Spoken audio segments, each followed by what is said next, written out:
for a start here, I think everyone was here when we introduced ourselves. So, yeah. So, I lost my train of thought already. Okay, so hang on. G1 is genius. My train of thought. Where was it? I'm here. You were there. We're at the con. Yes. It is time to start. Yeah. Okay. Yeah. So, yeah. Real quick. So, who here has seen G1? Who is? Okay. Oh, my people. Excellent. Who here has never seen G1, or has only seen like Midnight Castle or something? I had the entirety of okay. Awesome. Yeah. Excuses. Yeah. Okay. So yes, I was where you guys were once. So I've been a brony for about 10 years now, and in the vast majority of that time, I really didn't look into G1 at all, or any of the earlier generations, because they kind of looked dumb and bland and boring. Even Lauren Faust has said in some interviews that she hated the older generations, or at least one of them. I forgot which one. So it's like, oh, what is there in G1? But a couple years ago, I was watching a video by Shunks. Shout out to Shunks, by the way, and her G1 iceberg video. And I just had this thing on in the background, and every once in a while they would mention something that happens in the show, and I would look up and go really, that happens? What? And by the end of the iceberg, I was kind of sitting there going what? Have I been sleeping on G1? Hang on, wait. And so I start looking more into it. And I will tell you one of the things that was in the iceberg video. And this is sort of the premise of one of the episodes, okay? So there's an episode that starts off where the ponies are playing a game of hide and seek. And one of the baby ones, Baby Ribbon, she's about to get found out. She's one of these baby unicorns, and she teleports to avoid getting found. And of course, this is against the rules, and it's you can't do that, come back, but she doesn't come back. And Ribbon, the mom, is she gets a little worried because this is a baby unicorn, hasn't really, she's still developing her powers and everything, so she also teleports to go and find her. And also doesn't come back. So then everyone gets a little worried now, so they decide to go back to the Paradise Estate to see if they went back there. But no one has seen them since the game of hide and seek. Galaxy, another unicorn, offers to go look for them. But before anyone can stop her, she teleports and does not come back. So there's then this mad dash to try and find all the other unicorns and warn them, hey, there's something going on, don't teleport. But of course, every single one of them ultimately does. And there are no more unicorns left. They are all gone. Where did they go? What happened to them? We then cut to this brief scene of Ribbon waking up in this ancient, decrepit, abandoned city out in some endless, foggy void. She's completely alone. Or is she? So I see this, and I'm like, oh my God, what else is in G1? And so that's what we're going to talk about today. I end up binging the whole thing, and we're going to talk about a couple of key factors that I think are just insane in Generation 1. So the three main things we're going to talk about. We're going to talk about the portrayal of ponies, the characters, and the episode concepts, ideas, and lore. So right off the bat, we need to go over something very important here. Oh, there we go. The appeal of the pony. Okay, so there's one very important thing that we need to understand about ponies, because if you don't get this one thing, you're not going to get it, because you could watch the whole series and think this thing sucks, because there's a lot of flaws in G1. But if you remember this one thing, you will understand, okay, this one frame. And this one thing is that ponies are not human. I mean, duh. But they're not human, okay? They don't think like humans, they don't talk like humans, and they don't act like humans. They are not human. They are creatures with their own relative intelligence and mental capacity and different wants and desires. Like you imagine, a human desire, right? It's a world peace or, a loving family or that kind of thing. A pony just wants food. Okay, they want to frolic around and play games and have fun. That's all they want. and how they interact with things. Like, imagine a human, like texting on a phone. Go ahead.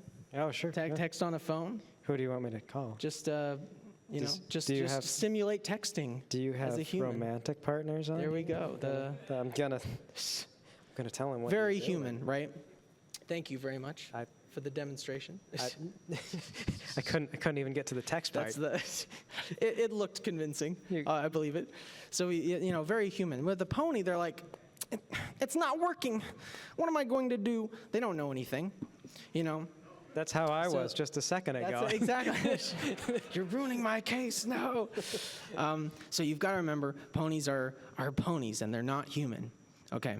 Now, first, let's talk about something I think everyone has an interest in here, is that the pony anatomy, right? So, if you ask me, ponies have been, there have been a couple design steps backward, I think, in ponies in recent years. I think, for one thing, I think ponies have been getting a little too vertical lately, a little too tall. It's like they need to be lower to the ground and not, and I mean, don't get me wrong. Like, I like the flat-faced cat creature look from G4. Like, it's serviceable. It's very cute. And I'm partial to the brontosaurus look of G5. They're all right. They got it. And the chin with finger leg look. That's. But this. Look at this. Low, grubby little stub right here. Sir, that is a beanbag chair. That is with a head. Yes, exactly. Look at this. This is the peak pony design right here. Examine this big-brained individual. Peak. There's just something, I don't know what they're doing. They're staring into your soul. Begging for food is what they want. So there's just something about these really clunky, awkward, pony-looking designs that just has this charm and humor to them. I mean, ignore Spike here, but look at this pony here. Look at it, that's ready to go. They got a little these guys go on high fantasy adventures. These things, they don't know anything. They're just like, let's go on. Yeah, it doesn't matter what it is. I also love this. You can just plop this character with. It doesn't matter what's going on. What's happening. I also love these little frowns that they have. They're little content, curious. They don't know what's going on. Yeah, all right. Yeah, sure.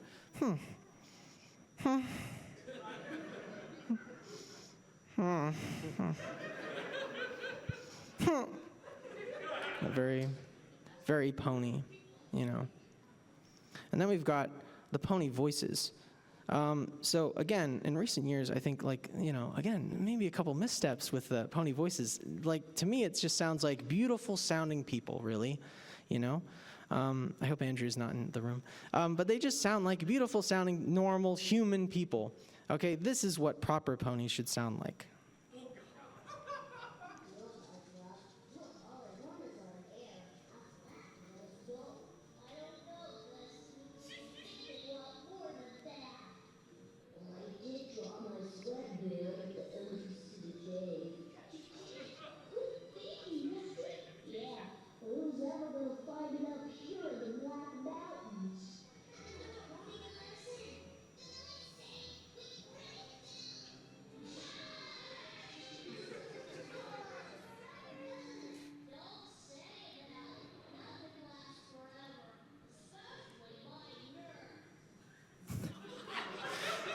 It's just so, they all sound like they have a cold and they need to blow their nose.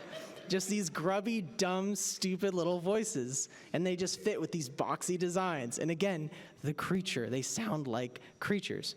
Can everyone hear them, by the way? I want to make sure.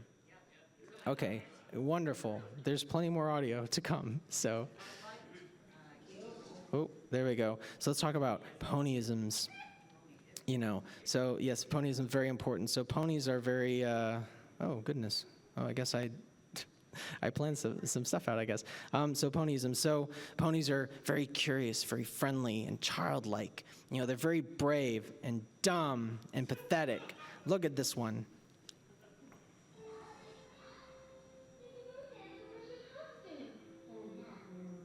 The poor thing. Damn. They just don't know anything. What is this? Oh, yes.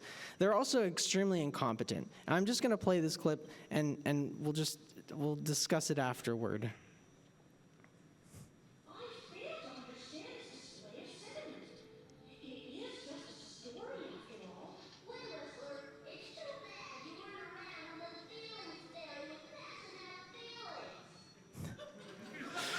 So, ponies can be mean sometimes. What kind of feelings does she pass out? So she's very, so you hear this insult, right? And this is like a preschool level insult or something, right? But because they're ponies, this is the most devastating thing you could ever say. And it is. Like, Wind Whistler has a whole moment after this, like in the moonlight, and she's like, I have feelings. Like, you can just devastate these guys with just the simplest things. But it's also funny because that was kind of a dumb insult from Gusty there. So, just wondrous. Yes. Is there a mythology of the feelings fairy among the ponies? Like, do they tell their kids? Yes. If you're a very probably. good pony, the fairy will come along and make you feel sadness. I would not be surprised. They should definitely do that. A future. What's this clip? Oh yes. Okay. Yeah, I'm remembering what I put in here. Like this, again, they don't know anything. Like, this is what happens when they find out that a giant eldritch monster is about to attack them.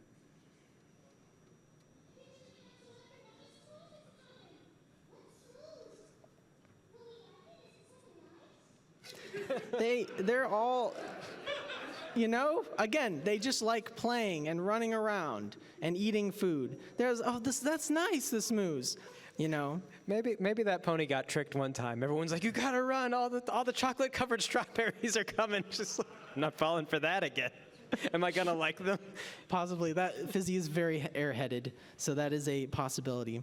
But it's so wonderful though, because it's like they try their hardest, right? Because they hear about the Smooze, and then once they know that Smooze is a danger, they're like, look at them, they're building up their defenses, building digging ditches. Even the animals are pitching in. Like, they're doing everything to build up these defenses. And these defenses do absolutely nothing. They're stupid, like, and there's this beautiful shot of the ponies on the hill, like, looking down, like, it's like, no, they tried, but it's just never enough. They're not, they try, but they're just not competent enough to pull stuff off. So now let's talk about the characters. Forgive me if I forget some things in here, because I did not rehearse this as well as some other bits. So I've got 3 characters, since we're a little low on time, that I want to focus on. The first up, we got Fizzy. So Fizzy's probably my favorite character. Fizzy's probably my favorite character in the entire show. She is the peak. She is the pinnacle of what ponies should be.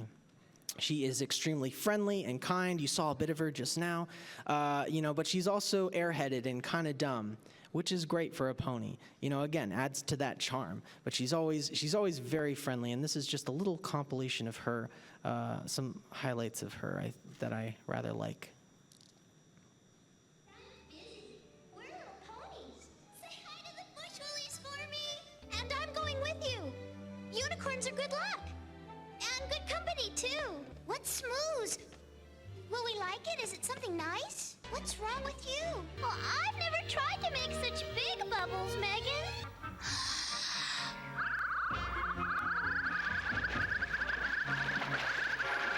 I'm sure he's here somewhere. He has to be here. Oh, it's beautiful, Mr. Moochick. Has he come back?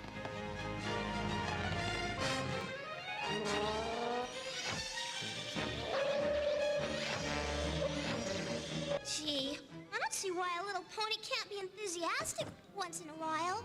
Gee, Wind Whistler, that's beautiful. I love the way you talk. Gee, what a shame. Bye, Draggle. See ya.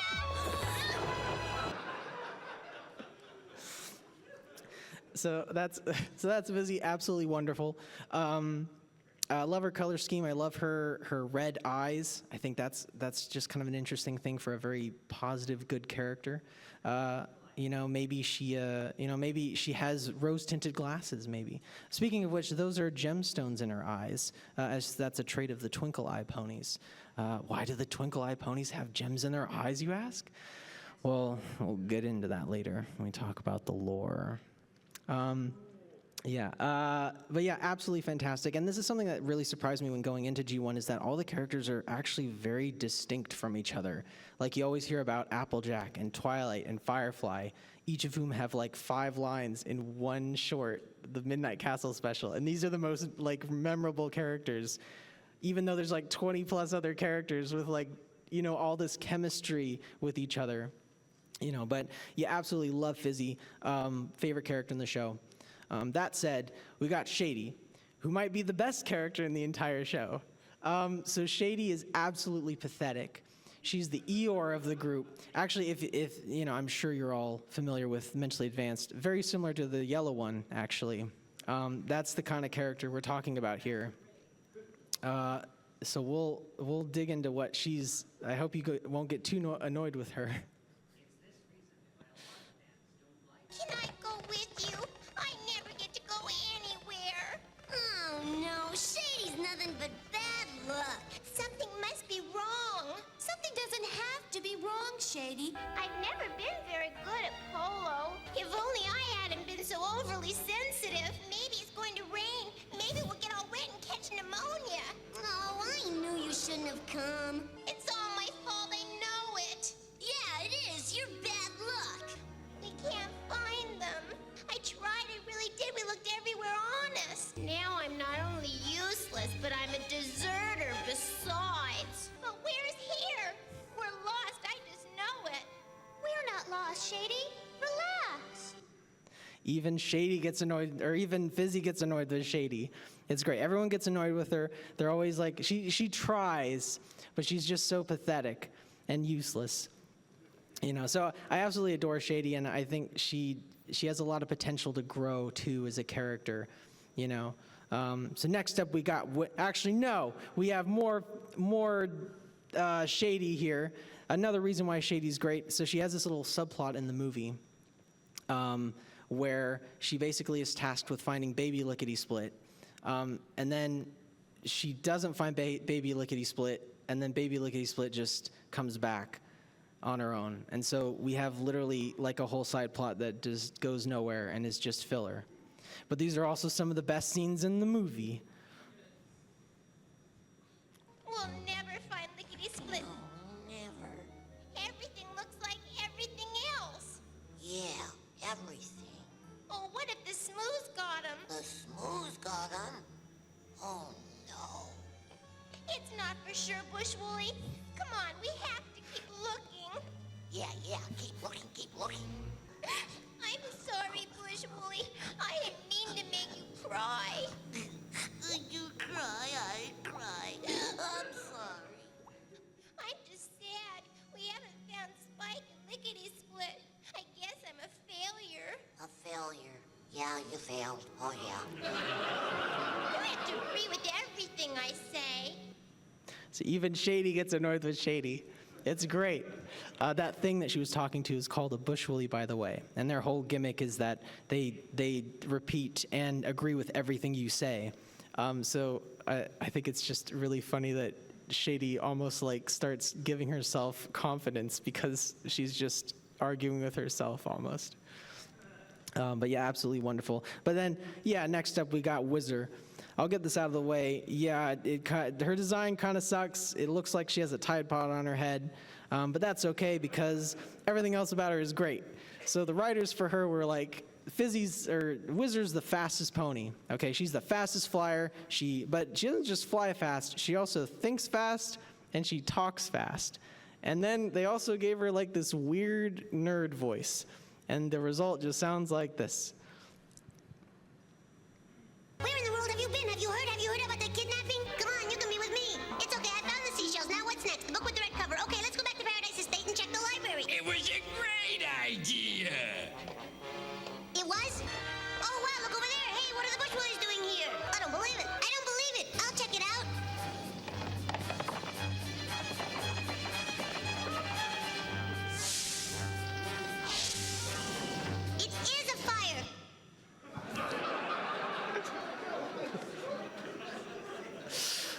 So yeah, so what- freedom. Yes. What an unfortunate name for a racehorse. I mean, what's one thing that racehorses are often associated with? They had, I mean, you can't just say it was the 80s and the slang wasn't there. I'm pretty sure. Yeah, there's a couple names like that. I think there's Morning Glory and all sorts of pony names. So just a couple ponies. There are plenty others though. Wind Whistlers, you saw a bit of Wind Whistler there, a bit of Gusty. Gusty's a really great one. But now let's talk about the concepts, ideas, and lore. And I'll speed this along since we're a little tight on time. So first, let's talk about the game balance. So one thing I really like about G1 is that all the races kind of feel balanced a little bit, and it's sort of demonstrated in the movie. So there's a scene where there's 3 ponies, a unicorn, earth pony, and a Pegasus, are faced with this dilemma. They have to cross a gorge that is filled with smooths. The Pegasus, of course, just flies across because they can just do that. The unicorn teleports across, as you can kind of see there. That's that little magic flare. And they say this after stating that they can't jump the gorge.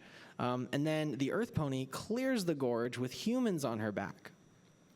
So this kind of shows that basically, like, the earth ponies are the fastest, and I like to think, or the strongest rather. The strongest, I'd probably say the fastest, probably a bit bulkier than the other two. Pegasus can fly, which has obviously numerous advantages, and then unicorns are just kind of broken. Well, they're broken, but not. So they have powers, but they're also kind of limited. So they each have a special magic ability, and then they can also each teleport. That's base kit for them. And the way the teleporting works is, so you have a unicorn in a room, okay? And as long as there's an open space, they can teleport through the open space. So there you go. But if the space is closed, they can still teleport, but they can only teleport within the room, and they can't teleport outside of the room. So this is kind of a way for the riders to get away with, like, or, you know, like in G4, it's like, why didn't Twilight teleport here when, you know, why didn't she teleport up the mountain for the dragon, or, you know, or whatever. There's limitations to it. And then the magic power thing, too, I think is kind of cool because each character has a specific limited power. So you take Fizzy, for example. Her whole power is bubbles. She can create bubbles, which sounds kind of useless, but it's actually one of the coolest powers in the show because the bubbles are really dynamic. She has to use them in creative ways. So, for example, she can use bubbles to pick stuff up. She uses bubbles as a parachute at one point, which was neat. She uses a bubble to put it over her head so she can breathe underwater as she's swimming down, you know, to find something. So it's like there's some really cool ideas that they do with these limitations. And oftentimes they'll put characters together where it's like, oh, this character can levitate stuff, and they can only levitate stuff, and this character can read minds, so they can only do this stuff, you know. So they kind of have to do, like, get creative with the different scenarios that they're in. And then, of course, we have the sea ponies, which there should be sea ponies. I'll just play this clip here because they're just so, well, you'll see. Wanna play with us? A game? Oh, that would be great. Oh, but I can't swim very well. You can play right where you are.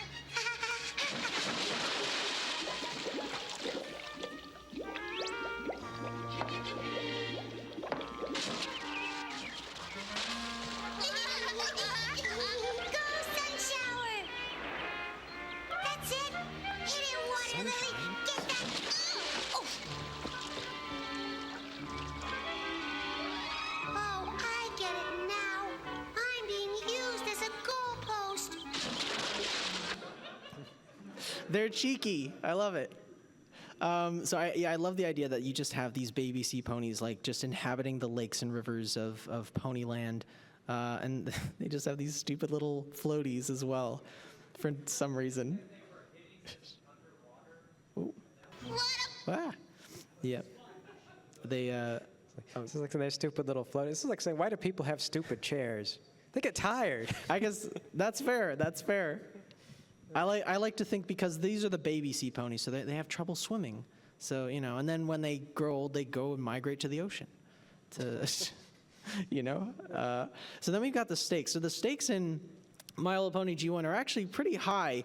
I wouldn't say that the show is dark necessarily, but there's a lot of stuff that, the implications are kind of crazy. I'll go through a couple scenarios here of what happens to them.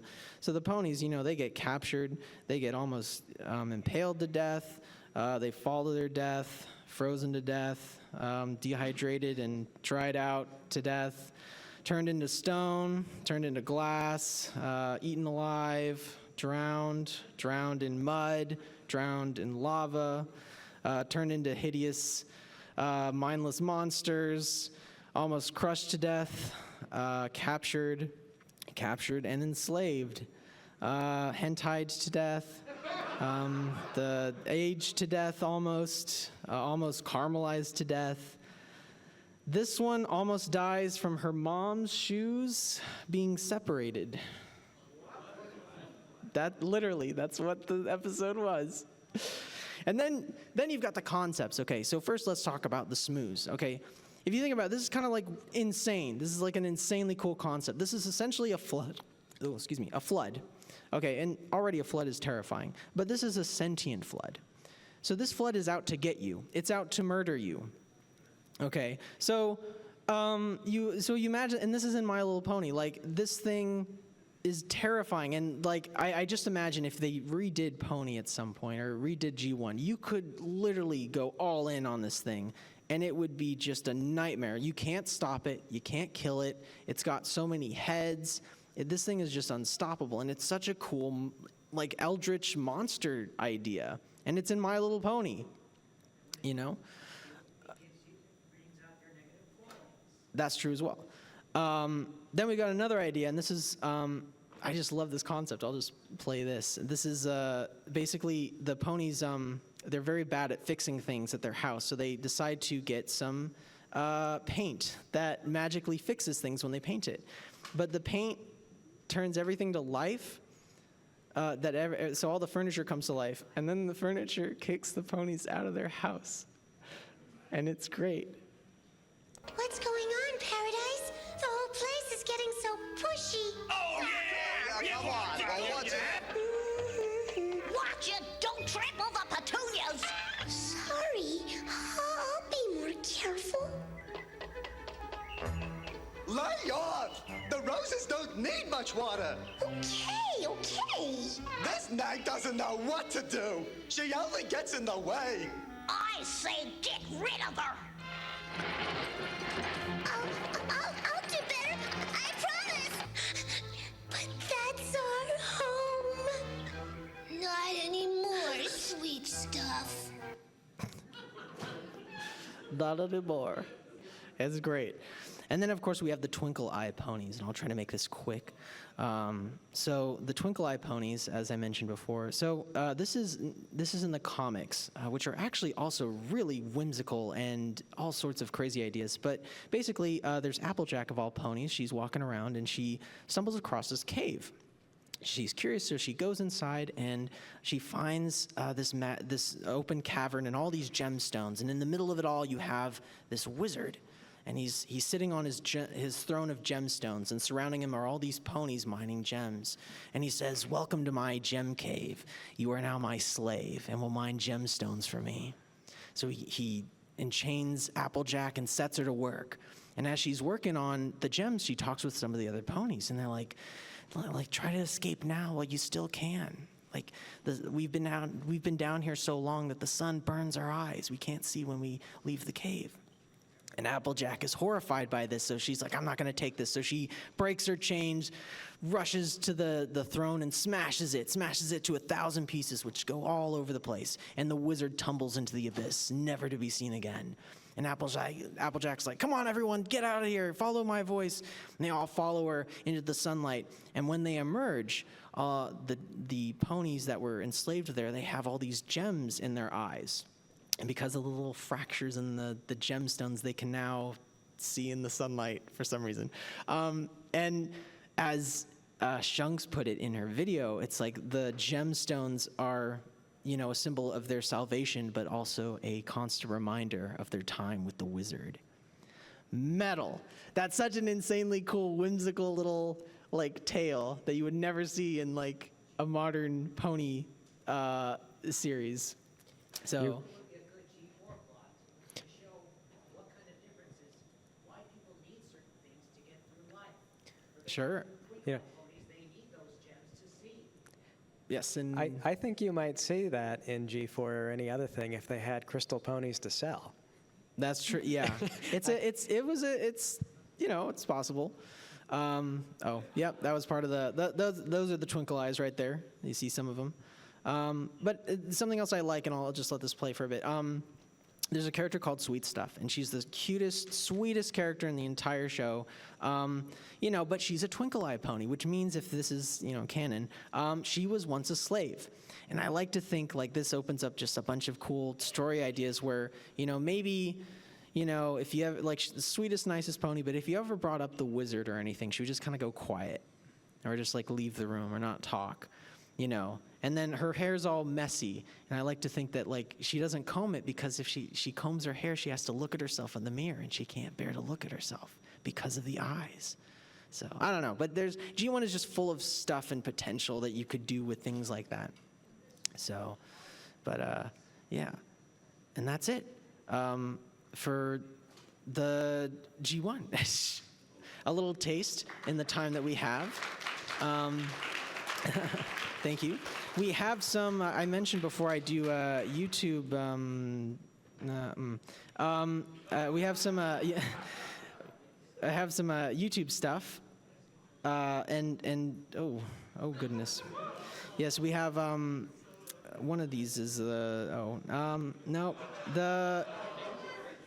I've got a couple here. I should delete that. Yes, so, like I said, I make parodies, and I'm premiering 2 of them today. So enjoy. Ooh.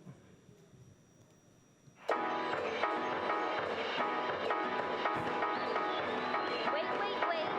Sonny, what are you doing here? This is our show. I don't want to be an activist alicorn princess. I want to play rock and roll and live in the 90s. The 90s are over now. Go away. Aw, freak.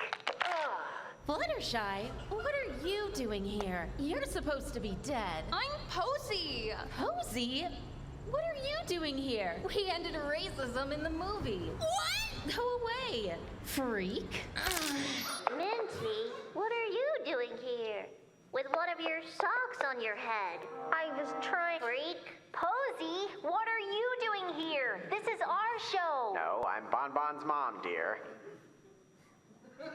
You sure? Yep, Bonbon's mom. My legal name. Really? Oh, yeah.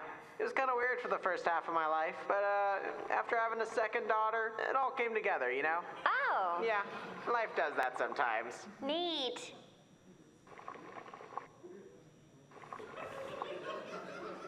F***ing weirdo. I'm gonna talk to someone interesting. We've got one more. Crap. Is it? No, that's not it. Here we go. Second one. If it plays. Whoa, what did I miss? After the smooze was accidentally unleashed onto Ponyville, the witches worked together to save the ponies from a smoozy demise. I thought we were supposed to just get the smooze back. Too late for that now. Trying to stop a smooze is like trying to alter a force of nature. But what about the ponies? We'll just have to lure them out, relocate them somewhere. A factory that produces adhesive products, perhaps. The ponies are stubborn creatures, so you can lead a horse to water, but you can't make them drink. That's why you have to lead the water to the horse. Oh.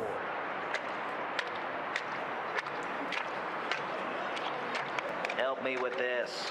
Meanwhile, Look, it's Shady. She's alive. Did you find baby Lickety Split? I tried. I really did. I looked everywhere. Useless. Well, what have you done? We got Megan, that's what. hey. Oh. And her siblings. That's Danny. Oh, dude, more talking ponies. Awesome. And that's, Little Megan. My name's Molly. Yeah, I'm kind of a horse expert, so, you know. Molly. Molly. Yeah, Molly. Molly. Yeah. Molly. Stop it. So, is there like a plan, or? I propose we fight their freak of nature with our own force of nature, the rainbow of light. Hey, yeah! Oh, right. That thing. And so, with the swiftness of Megan's fingers and the supportive stares of the ponies, everyone works together to unleash the rainbow of light. Bam!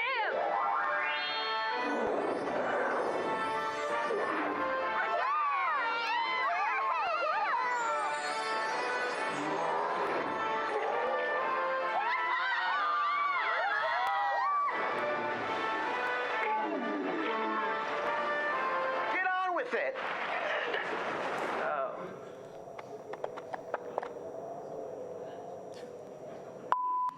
Okay.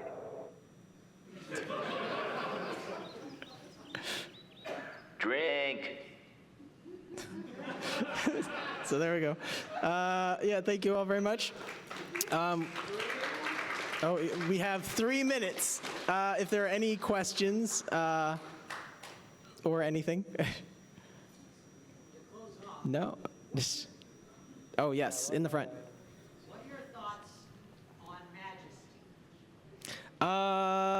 I like the concept of her. I really like bored god type stuff because that's kind of her thing. Is that she's very powerful. I like how she's nice to the ponies. Like she'll make a playground for them, but then she'll also like turn people into dust or like trap a witch in a painting and then paint over her. You know, I think that's a really cool character. Yes. Where did you get the inspiration in the expert tracker's video for doing the Hank Hill voice? I don't know. I think From Hank Hill, one would assume. Yes, exactly. I don't know. I think it just sort of seemed funny. It was like, oh, what if they were just they just wanted to be neighbors with the pony, or like they don't like the ponies, but they're kind of neighbors with them, and so they. And so like, oh, Hank Hill, he's, that's kind of his sort of thing a bit. Oh, yes, side. Greg, I'm here to remind you that you have a thinking about 5 minutes of Do I? Is it? No, he's talking to me. Oh, you. Oh. Is it really just 5 minutes? Oh, damn. Oh, get out of here. Okay. Get out of here. Go, artisan. Bother this doorstep no more. I'll see you in a second. Yes. Yeah. No, thank you, though, for real. Yes. Okay.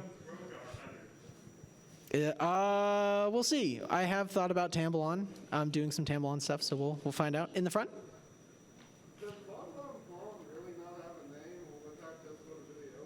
I don't know if she has a name. To me, that's Bon Bon's mom.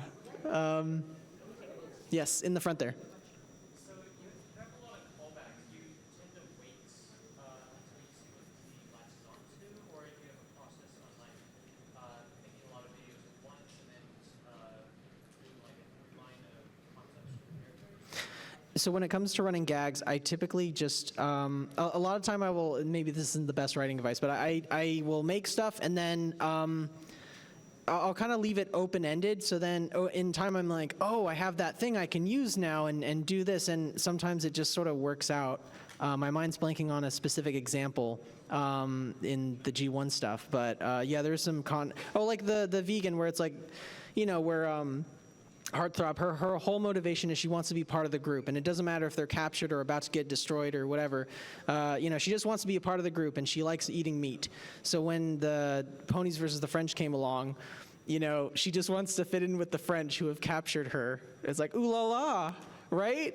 I'm with you guys. That kind of thing. So sometimes I'm very opportunistic in that way. So yeah, I think that's probably it. We're at 5 p.m. So thank you all so much for coming out.